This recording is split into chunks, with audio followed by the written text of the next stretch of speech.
Alhamdulillahi Rabbil Alamin. Alhamdulillahi hamdan syakirin, hamdan na'imin, hamdan yuwafi ni'amahu wa yukafi mazidah. Ya Rabbana lakal hamdu kama yanbaghi li jalali wajhika wa azimi sultanik. Subhanaka la nuhsi thana'an alaik, anta kama athnayta ala nafsik, walakal hamdu walakal syukru ala dhalik. Allahumma salli wa sallim wa barik wa zid wa an'im ala abdika wa rasulik nabiyyina Muhammadin wa ala alihi wa ashabihi ajma'in. يقول الله تبارك وتعالى في كتابه الكريم: أعوذ بالله من الشيطان الرجيم. يا أيها الذين آمنوا اتقوا الله حق تقاته ولا تموتن إلا وأنتم مسلمون. يا أيها الناس اتقوا ربكم الذي خلقكم من نفس واحدة وخلق منها زوجها وبث منهما رجالا كثيرا ونساء واتقوا الله الذي تساءلون به والأرحام إن الله كان عليكم رقيبا. يا أيها الذين آمنوا اتقوا الله وقولوا قولا سديدا يصلح لكم أعمالكم ويغفر لكم ذنوبكم ومن يطع الله ورسوله فقد فاز فوزا عظيما. عباد الله معاشر المسلمين, jamaah salat Jumat Masjid Al-Istiqamah yang semoga senantiasa dirahmati oleh Allah Subhanahu wa taala. Segala puji dan syukur tentu senantiasa kita panjatkan kepada Allah Subhanahu wa taala atas limpahan nikmatnya, karunia-Nya hingga sampai detik ini kita masih bisa menghadiri salah satu kewajiban kita, yaitu menunaikan ibadah salat Jumat.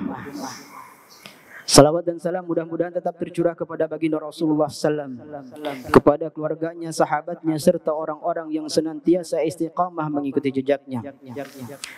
Dan yang ketiga, saya mewasiatkan khususnya kepada saya pribadi dan kepada hadirin semua, marilah kita sama-sama meluruskan niat kita. Marilah kita sama-sama terus memperbaiki hati dan jiwa kita. Marilah kita sama-sama terus meningkatkan iman dan takwa kita kepada Allah Subhanahu wa taala. Karena dengan takwa kita bisa sukses, dengan takwa kita bisa selamat, tidak hanya di dunia tetapi yang terpenting adalah di akhirat nanti. Ma'asyiral muslimin, jamaah salat Jumat rahimani wa rahimakumullah. Sudah sering mungkin kita mendengar salah satu kisah yang disebutkan oleh Imam Qurtubi di dalam tafsirnya. Suatu hari Imam Hasan Al-Basri didatangi oleh beberapa orang yang berbeda. Orang yang pertama datang kepada Imam Hasan Al-Basri untuk mengadukan masalahnya. Kata orang tersebut, wahai Imam, saat ini kami ataupun wilayah kami mengalami paceklik. Paceklik yang cukup berkepanjangan, sehingga hal itu menyebabkan kami kesulitan. Ya, kemarau yang begitu panjang membuat kebun-kebun menjadi kering, sungai-sungai menjadi kering, sumber kehidupan yaitu air pun menjadi sulit. Maka tolong berikan kepada kami solusi. Maka apa jawaban Imam Hasan Al-Basri? Imam Hasan Al-Basri cukup menjawab dengan satu kata, satu kalimat, tidak panjang-panjang. Beliau hanya cukup mengatakan istighfirillah, memohon ampunlah kepada Allah Subhanahu wa taala. Banyak-banyaklah beristighfar. Maka orang itu kemudian pulang dengan membawa pesan Imam Hasan Al-Basri tersebut. Lalu tiba-tiba orang kedua datang, ingin mengadukan masalahnya pula. Orang itu mengatakan, wahai Imam, saat ini kami merasa sedih karena sudah lama kami berumah tangga, tetapi sampai saat ini kami belum diberikan ataupun belum dikaruniai keturunan. Maka tolong, adakah saran buat kami Adakah doa yang mungkin harus kami panjatkan atau mohonkan kepada Allah agar Allah mengaruniakan kepada kami keturunan? Maka apa jawaban Imam Hasan Al-Basri? Imam Hasan Al-Basri pun menjawab dengan jawaban yang sama, dengan kalimat yang sama, seperti pertanyaan orang yang pertama. Jawabannya pun adalah istighfirillah. Banyak-banyaklah beristighfar kepada Allah Subhanahu wa taala. Lalu kemudian orang yang ketiga datang, ingin pula mengadukan masalahnya kepada Imam Hasan Al-Basri. Orang itu mengatakan, wahai Imam, saat ini kami sedang kesulitan, yaitu kebun-kebun yang kami miliki senantiasa gagal panen, hanya dimakan hama, hancur berantakan sehingga kami tidak bisa menuai hasilnya. Maka tolong berikan kepada kami solusi agar kami bisa mendapatkan jalan keluar dari musibah ini, dari ujian ini. Maka kemudian Imam Hasan Al-Basri cukup menjawab dengan jawaban yang sama pula seperti jawaban pertama dan kedua. Kata Imam Hasan Al-Basri, istighfirillah. Banyak-banyaklah memohon kepada Allah Subhanahu wa taala. Banyak-banyaklah istighfar kepada Allah Subhanahu wa taala. Maka Imam Ibnu Sabih yang pada saat itu senantiasa mendampingi Imam Hasan Al-Basri pun bertanya kepada Imam Hasan Al-Basri, wahai Imam, ya'tuka rijal yas'alunaka anwa'an minal mas'alah. Telah datang kepada Anda beberapa orang yang berbeda-beda, bertanya dengan macam-macam masalah. Tetapi kenapa jawaban Anda sama? Jawaban Anda tidak berbeda, padahal masalahnya beda-beda. Jawaban Anda hanya cukup mengatakan istighfirillah. Apa jawaban Imam Hasan Al-Basri? Imam Hasan Al-Basri pun mengatakan, hadza laisa min indi. Jawaban ini bukan jawaban dari saya.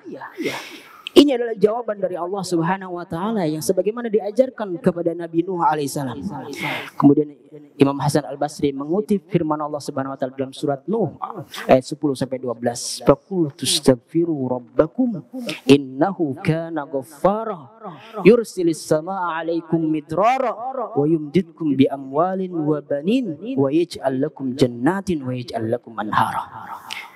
Wahai Imam Ibnu Sabih, itu bukan jawaban dari saya, itu dari Allah Subhanahu wa taala. Sebagaimana Nabi Nuh telah mengajarkan kepada kita, banyak-banyaklah beristighfar kepada Allah. Yursilis samaa'a 'alaikum midrara, karena dengan banyak istighfar Allah akan mengirimkan hujan yang lebat. Hujan itu identik dengan rezeki. Siapapun yang hari ini kesulitan, banyaklah beristighfar. Siapapun yang hari ini mengalami paceklik, banyaklah beristighfar. Siapapun yang hari ini mengalami kemarau yang panjang, banyaklah beristighfar. Yursilis samaa'a 'alaikum midrara wa yumdidkum bi amwalin wa banin. Dan Allah juga akan menguatkan kalian, menopang kalian dengan harta yang cukup, dengan anak-anak yang tidak punya keturunan. Wa yaj'al lakum jannatin wa yaj'al lakum anhara, dan akan dijadikan kepada kalian kebun-kebun yang kemudian menghasilkan panennya, dan juga sungai-sungai yang mengalir. Ma'asyiral muslimin rahimani wa rahimakumullah. Di dalam kisah yang singkat ini tentu banyak faidah yang bisa kita ambil. Mendengar kisah ini saya teringat dengan peristiwa di awal-awal tahun 2023. Banyak ungkapan, banyak narasi, banyak statement yang kemudian mengatakan bahwa sesungguhnya 2023 adalah tahun resesi, 2023 adalah tahun inflasi, 2023 adalah tahun krisis, 2023 adalah tahun yang serba sulit. Ungkapan-ungkapan itu bukan hanya sekedar ungkapan, tetapi memang diungkapkan, disampaikan berseliweran oleh para pakar, oleh para peneliti, oleh para ekonom. Oke, kita terima penelitian mereka. Oke, kita terima hasil cara mereka menghitung, mengkalkulasi, karena keilmuan mereka, karena kefakaran mereka, karena keahlian mereka dalam hal ekonomi. Tetapi yang tidak boleh hilang dalam setiap hati kita adalah kita harus senantiasa memastikan iman itu harus senantiasa ada dalam dada-dada kita sebagai kaum muslimin. Karena dengan iman itulah kita akan senantiasa tenang dan tentram. Dengan iman itulah kita akan senantiasa tetap semangat dan optimis.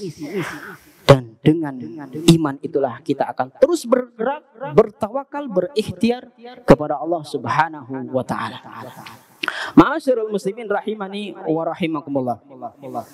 Itulah sebabnya meskipun hari ini belum betul-betul terasa terjadi krisisnya, belum betul-betul terjadi inflasinya, atau mungkin ada yang mengatakan mungkin sebentar lagi, atau mungkin ada yang mengatakan setahun lagi, 2 tahun lagi, silakan berkalkulasi, silakan kemudian berspekulasi.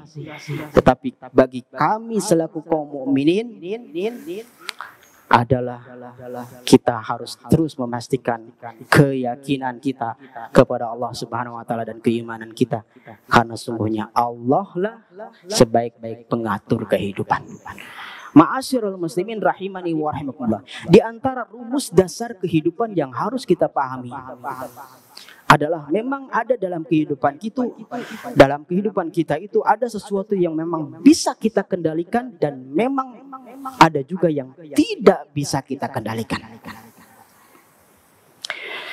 Sesungguhnya hidup ini hanya tergantung bagaimana cara kita bersikap, cara kita merespon keadaan. Resesi mungkin tidak bisa kita pungkiri. Inflasi mungkin tidak bisa kita hindari. Krisis mungkin tidak bisa kita jauhi. Sulitnya hidup mungkin tidak bisa kita pungkiri. Akan tetapi cara kita merespon semua itu adalah sesuatu yang bisa kita ambil alih, sesuatu yang bisa kita lakukan. Ma'asyiral muslimin rahimani wa rahimakumullah. Maka tugas kita inflasi merubah sebuah krisis ekonomi. Terlebih kita bukan pakar, terlebih kita juga bukan pejabat pemerintah, terlebih kita bukan pemangku kekuasaan. Mungkin kita bisa berkontribusi tetapi hanyalah sedikit. Tetapi yang bisa kita lakukan adalah memang apa-apa yang bisa kita kendalikan. Dan apa yang bisa kita kendalikan adalah bagaimana cara kita merespon terhadap masalah itu. Apakah kita akan terus optimis dan terus bergerak, berikhtiar dan bertawakal kepada Allah, ataukah kita akan kemudian stres, marah-marah, mengancam, mengumpat, menjelek-jelekan? Itu adalah semua respon-respon yang bisa kita pilih. Tergantung bagaimana kita memilihnya, maka itulah yang kemudian nanti akan dihisab oleh Allah Subhanahu wa taala. Imam Hasan Al-Basri telah mengajarkan kepada kita cara bagaimana merespon sebuah masalah. Imam Hasan Al-Basri tidak kemudian menyalah-nyalahkan orang itu, tidak kemudian mengumpat, tidak kemudian menjatuhkan, tidak kemudian menjelek-jelekan. Tetapi Imam Hasan Al-Basri meresponnya dengan apa yang ada dalam pikiran. Karena pikirannya senantiasa diinstal oleh Al-Quran, maka yang keluar pun adalah jawaban-jawaban dari Al-Quran. Get connected with Al-Quran. Senantiasa tersambung dengan Al-Quran, senantiasa tersambung dengan Allah Subhanahu wa ta'ala. Barakallahu li wa lakum fil Qur'anil azim, wa nafa'ani wa iyyakum lima fihi minal ayati wa dzikril hakim, wa taqabbalallahu tilawatahu innahu huwa sami'un qarib.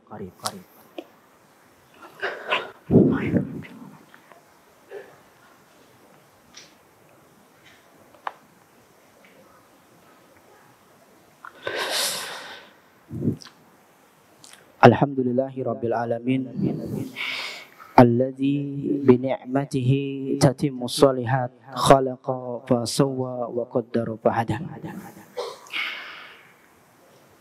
Allahumma salli wa sallim wa barik wa zid wa an'im ala abdika wa rasulik Nabiyyina Muhammadin wa ala alihi wa ashabihi ajma'in. Ma'asyiral muslimin rahimani wa rahimakumullah.